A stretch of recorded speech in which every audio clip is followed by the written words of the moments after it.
O'zbekistonga Xitoy kirib kelyapti. Mehmonxonalarimiz xitoyliklarga to'ldi. Bozorni arzon narx bilan sindirib, keyin xohlaganini qilishadi. Ko'chada xitoycha yozuvlar, voydod degan vahima sizgacha ham yetib keldimi?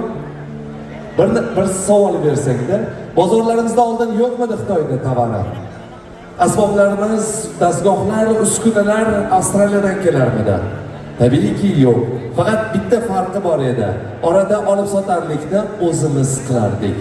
Xitoyliklar qarasa, Pekindan $6 shimni olib, bitta o'zbek ikkinchi o'zbekka 20-30 dollardan sotyapti.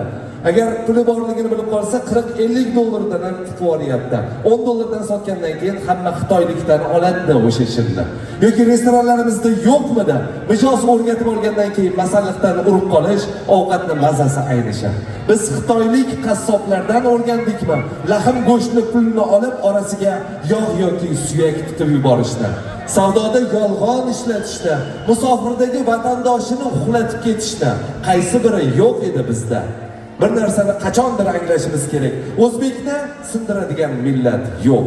O'ziga o'zi dushman bo'lmasa, insof va vijdon yo'q jamiyatga.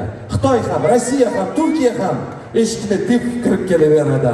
Biz birinchi navbatda o'ziga insof so'raydigan million jamoasi